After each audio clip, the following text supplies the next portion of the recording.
Voici la vérité. L'attraction ne naît ni de la richesse, ni de la gentillesse, ni de la courtoisie. Elle surgit des profondeurs les plus primitives du cerveau. Là où, en une fraction de seconde, une femme décide si tu seras inoubliable ou invisible. Il y a des siècles, Machiavel l'avait déjà révélé.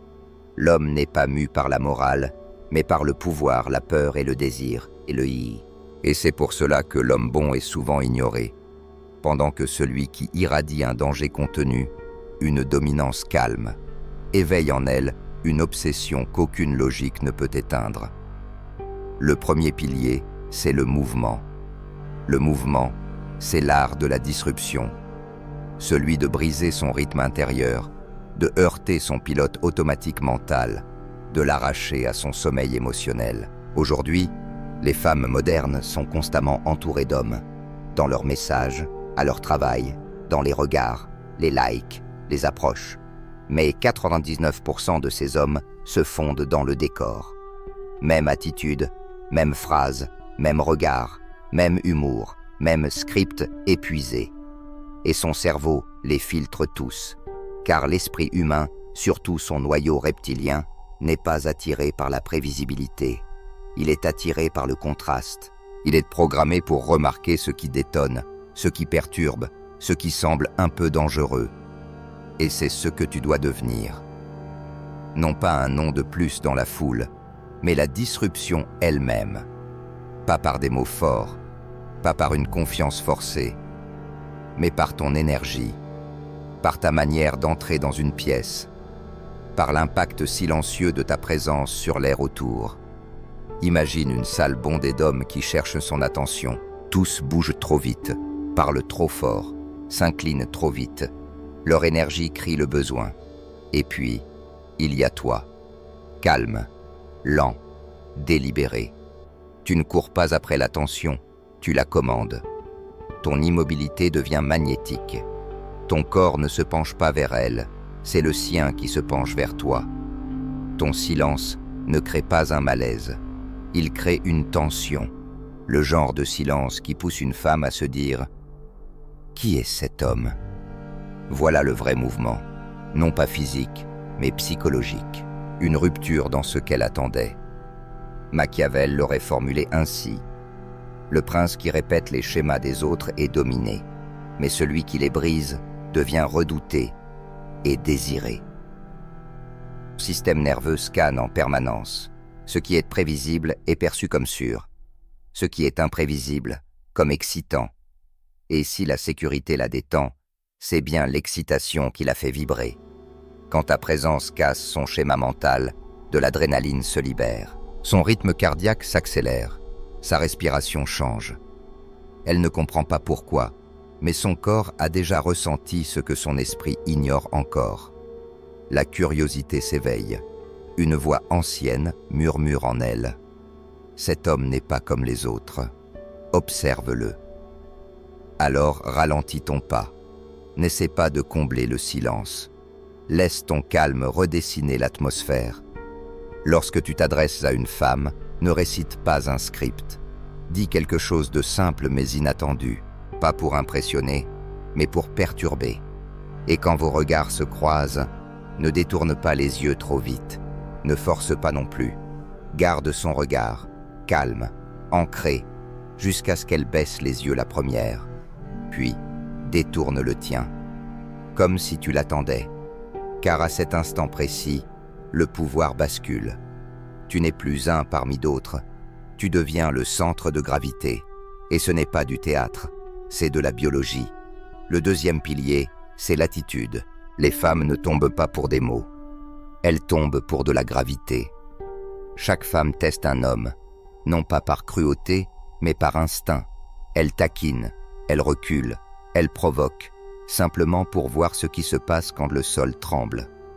Est-ce que cet homme reste centré quand la tempête gronde? Peut-il rester stable quand elle perd le contrôle? La majorité échoue.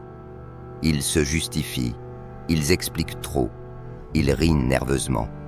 Ils cherchent son approbation au lieu de rester ancrés. Et à cet instant, elle sent quelque chose. Une faiblesse. et l'attraction s'éteint, comme une flamme privée d'air. Mais l'homme dangereux, lui, ne se défend pas. Il ne court pas. Il n'explique rien. Il ne bouge pas. Il laisse son énergie heurter la sienne, comme la mer frappe la roche. Regarde le règne animal. Les loups ne demandent pas le respect. Ils l'incarnent. Le leadership ne se proclame pas. Il se ressent.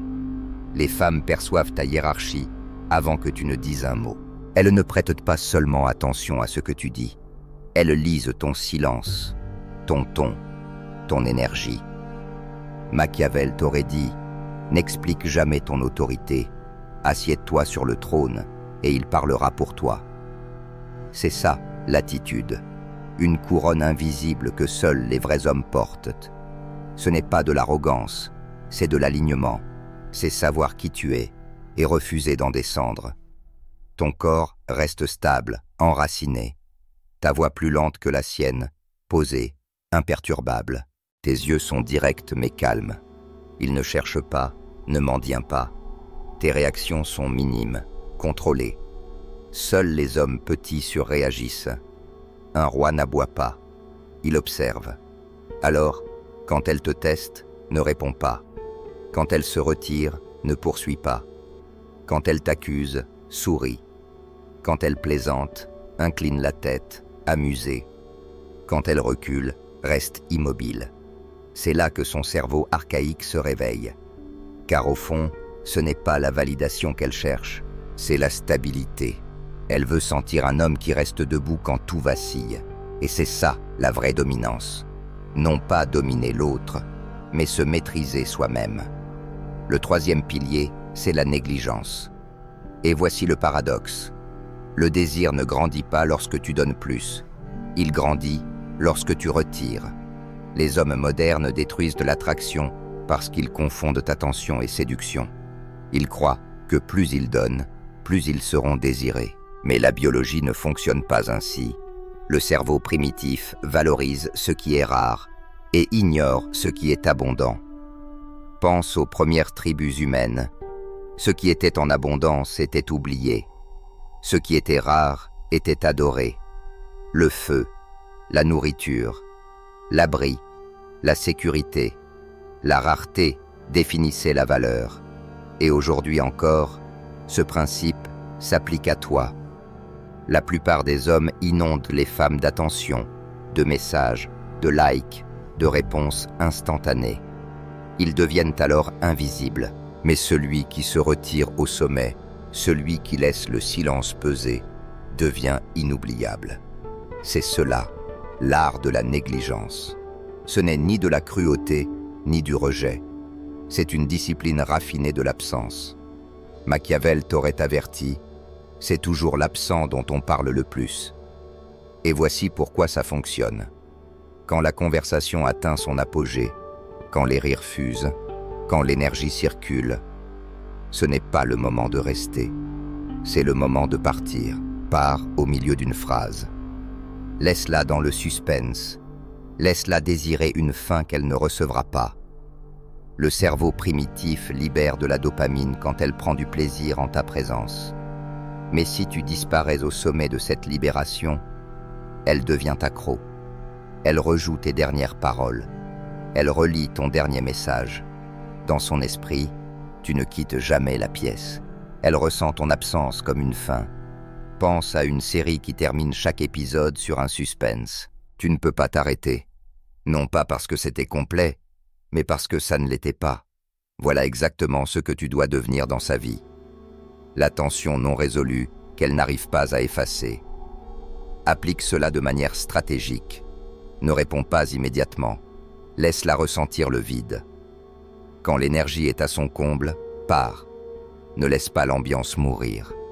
Termine l'appel avant qu'elle ne le veuille. Éloigne-toi en personne quand la chaleur de la conversation est encore brûlante. Ceci n'est pas une absence banale. C'est de la négligence utilisée comme tactique. Et son effet est primitif. Son cerveau déteste les boucles ouvertes. Elle recherchera la fermeture. Et tu deviendras cette fermeture, ce point qu'elle ne peut s'empêcher de poursuivre.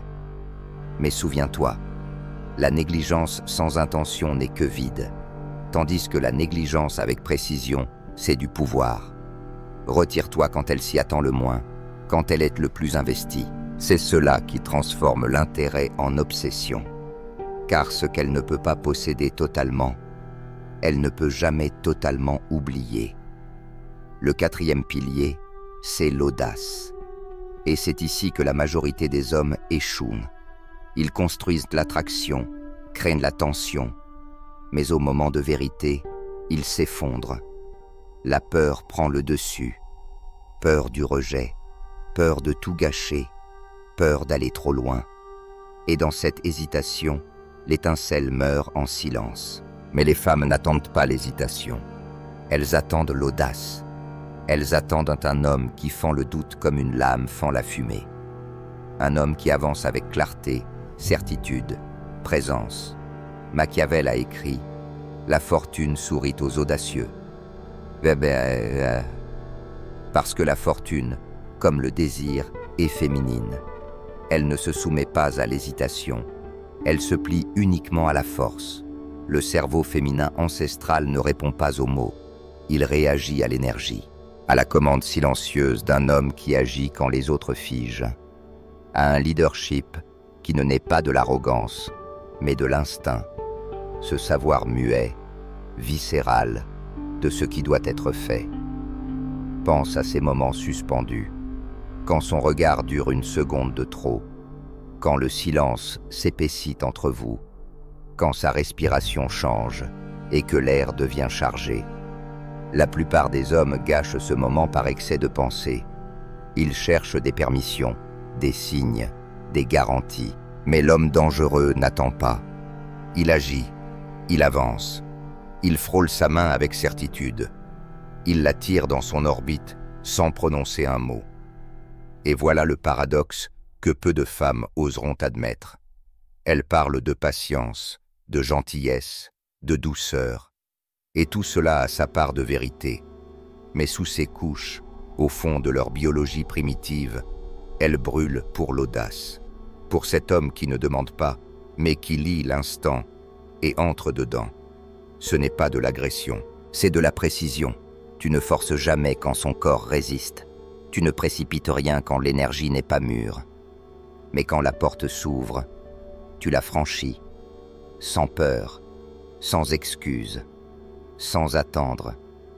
Parce que ce seul acte, ce pas en avant quand tous les autres reculent, c'est ce qui te distingue de tous les hommes qu'elle oubliera. Le désir ne naît pas du confort, il naît du danger maîtrisé, de cette tension entre sécurité et risque. C'est ce qui garde son pouls vivant dans l'obscurité. Pour incarner l'audace, tu dois reprogrammer ton esprit. Cesse de négocier avec la peur. Cesse de répéter des scénarios de rejet dans ta tête. Le cerveau primitif se moque de la logique. Il ne lit que les signaux. Il ressent ton hésitation avant même que tu parles. Il capte l'incertitude comme une odeur. Alors, quand tu sens la tension monter, ne te précipite pas pour la dissiper. Laisse-la s'installer. Laisse-la respirer. Laisse-la ressentir ta présence calme sous le tumulte de l'émotion. Parce que c'est dans le silence que l'attraction respire. C'est là que le pouvoir se révèle. L'audace ne consiste pas à être sans peur. Elle consiste à agir malgré la peur. À comprendre que si tu hésites, le moment meurt. L'opportunité disparaît. Et toi avec. Entraîne-toi à bouger quand l'énergie te l'indique. Pas après. Frappe pendant que le fer est brûlant, pas quand il est tiède. Parce que l'audace n'est pas une réaction, c'est une décision. C'est la certitude silencieuse qui dit « Je sais qui je suis, je sais ce que je veux, et j'avance ». Et quand tu vis ainsi, tu deviens inoubliable. Parce que l'homme audacieux laisse une trace, qu'aucun confort ne peut égaler. Il devient celui dont elle se souvient, non pas parce qu'il l'a poursuivi, mais parce qu'il a réveillé quelque chose, que personne d'autre n'a osé toucher. Le cinquième pilier, c'est le toucher magnétique. Et voici une vérité que la parole ne peut jamais égaler. Les mots peuvent mentir, la présence peut être imitée, Mais le toucher ne trompe jamais. Bien avant que le langage n'existe, les humains communiquaient par la peau. Une main sur l'épaule était un message. Une prise ferme, un signe de domination. Une caresse légère, une promesse de sécurité. La peau fut notre premier alphabet. Et elle parle encore plus fort que n'importe quelle phrase. Le corps se souvient de ce que l'esprit oublie, et chaque femme, qu'elle soit moderne ou blindée, reste biologiquement programmée pour répondre au bon toucher, au bon moment. Mais c'est ici que la majorité des hommes échouent. Ils touchent trop tôt, trop souvent, trop avidement. Leur timing est mauvais, leur rythme maladroit. Leurs mains parlent le langage du besoin, pas du pouvoir. Et son corps, plus sage que son mental, rejette immédiatement. L'attraction ne meurt pas à cause du toucher lui-même, mais à cause du moment et de la manière dont il est livré. Machiavel t'aurait prévenu, l'arme subtile doit être plus aiguisée que l'évidente. Le toucher est cette arme, et bien maîtrisé, il contourne son esprit logique pour frapper droit dans son cerveau reptilien, celui qui ne raisonne pas, celui qui réagit. Alors comment maîtriser cet art? En comprenant que le toucher n'est pas une question de pression, c'est une question de contraste. Ce n'est pas une question de prise, mais de retrait. Ce n'est pas le contact lui-même qui crée le désir, mais le silence qu'il laisse derrière. Voici comment tu le pratiques. Commence par l'innocence. Effleure son bras pendant un éclat de rire. Guide-la doucement dans une foule d'un geste sûr. Un tapotement léger, presque accidentel, mais qui dure une fraction de seconde de plus que nécessaire. Minime, décontracté, mais chargé de présence. Puis, recule, retire-toi, laisse le manque parler à ta place. Car dès que tu retires ta main, son corps commence à en ressentir le manque. Le manque prend racine avant même que son esprit ne comprenne ce qui s'est passé. Reste dans le rythme. Proximité, distance, contact, pause, sécurité, danger, toucher, silence. Tu ne touches pas seulement sa peau, tu programmes son système nerveux pour associer ta présence à du plaisir, de la sécurité et une anticipation irrésistible. Elle commence à en redemander, non pas consciemment, mais biologiquement, comme une mélodie dont son corps veut rejouer la note. Voici la vérité primitive. Quand le bonhomme touche une femme, l'ocytocine et la dopamine inondent son sang. Ce n'est pas du romantisme, c'est de la chimie. Tu ne crées pas simplement du lien, tu t'imprimes dans sa biologie. Même si elle oublie tes mots, son corps se souviendra de ton énergie, de la manière dont tu l'as fait se sentir vue sans la regarder, entendue sans parler. C'est cela, le toucher magnétique. Pas intrusif, pas désespéré, mais intentionnel. C'est le toucher qui écoute à travers la peau, qui observe sa respiration, qui commande sans imposer. Un toucher qui dit « Je pourrais, mais je n'ai pas besoin de le faire ». Un toucher qui incarne à la fois la sécurité et le danger. Et c'est cette contradiction qui la rend folle. Ce n'est pas juste du contact, c'est une conversation sans mots. Chaque pause crée du suspense, chaque retrait, de la faim. Et dans cette danse entre présence et absence, tu deviens inoubliable.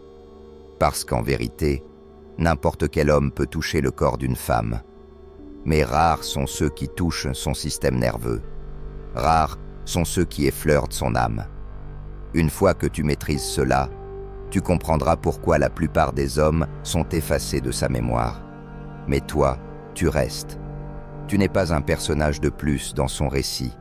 Tu deviens l'empreinte, l'écho invisible, celui qui vibre encore, longtemps après ton départ.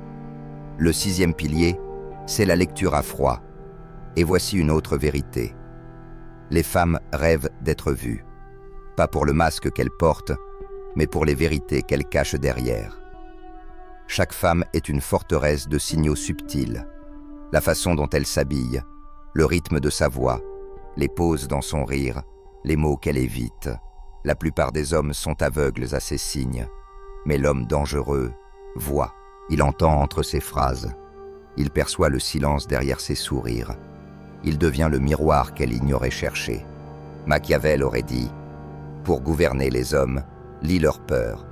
Pour gouverner les femmes, lis leurs fins cachées. » Et cette fin, ce n'est pas de l'attention, c'est de la compréhension. C'est la quête d'un homme capable de deviner ce qu'elle-même ne s'avoue pas. Quand tu remarques quelque chose chez elle qu'elle n'a jamais dit à voix haute, tu transperces la façade. Peut-être rit-elle trop fort quand elle est nerveuse. Tu le remarques.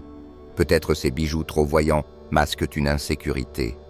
Tu le dis, doucement. Peut-être sa voix se durcit quand elle se sent vulnérable. Tu le reflètes, calmement. Et dans ce moment, elle se sent exposée. Non pas physiquement, mais émotionnellement, vue d'une manière qu'aucun homme n'a jamais atteinte. Et ce sentiment est terrifiant, mais irrésistible. Parce que le cerveau primitif cherche l'exposition. Il veut quelqu'un de suffisamment fort pour voir la vérité, sans juger. C'est pour cela que les femmes testent les hommes sans cesse. Elles ne veulent pas la perfection. Elles veulent de la profondeur. Elles veulent savoir, peut-il me contenir tel que je suis? Peut-il affronter mon chaos et rester présent? Mais voilà la discipline. Tu ne dois jamais utiliser cette perception comme une arme. Si tu la dévoiles trop brutalement, elle se fermera. Si tu le fais avec curiosité calme, elle s'ouvrira plus qu'elle ne le voulait. Désormais, observe plus que tu ne parles. Lis les motifs de son énergie, pas seulement ses mots. Répète ce que tu vois, sans agenda. Tu ris quand tu es mal à l'aise. Tu sembles plus posé quand tu ralentis. Tu fais semblant de ne pas t'en soucier, mais tes yeux disent l'inverse. Et ensuite, tais-toi. Laisse le silence faire son œuvre, car après la vérité vient la vulnérabilité. Elle comblera ce silence non pour te séduire, mais pour se révéler. Et c'est ça, le pouvoir caché de la lecture à froid. Elle crée une gravité émotionnelle, une attraction qu'elle ne peut expliquer. Quand une femme se sent vraiment vue dans son essence, elle se lie au-delà de la logique. Pas parce que tu l'as séduite, mais parce que tu as touché les fondations de son identité, là où aucun autre homme n'a osé entrer. Souviens-toi, la lecture à froid n'est pas de la manipulation, c'est de la conscience transformée en précision. Tu ne contrôles pas ses émotions, tu les éveilles. Tu lui rappelles quelque chose d'ancien, l'instinct de suivre celui qui la voit vraiment. Et une fois que tu maîtrises cet art, les jeux s'arrêtent. Elle retire le masque. Elle te laisse voir cette essence féminine pure, qu'elle cache à tous les autres. Cette révélation, cette vérité nue, c'est ce qui fait qu'elle te désire au-delà de toute raison. À ce stade, tu n'es plus seulement un homme, tu deviens un miroir pour son âme. Et ça, c'est le pouvoir. Car une fois que tu sais lire les émotions, tu peux les sculpter. Et si tu peux sculpter les émotions, tu peux sculpter l'attraction. Et si tu peux sculpter l'attraction, tu peux façonner n'importe quoi, tes relations, ta carrière, ton influence, ta vie. Les principes sont immuables. Présence, précision, puissance. Tu n'es plus l'homme qui attend d'être choisi. Tu redessines les règles du jeu. C'est le tournant, la ligne entre qui tu étais et qui tu es désormais. À partir de ce moment, tu ne mendies plus l'attention. Tu l'imposes. Tu ne cours plus après l'amour. Tu le magnétises. Tu ne réclames plus la validation. Tu l'incarnes. Tu es devenu la gravité. Et tout le reste ne fait que tourner autour de toi.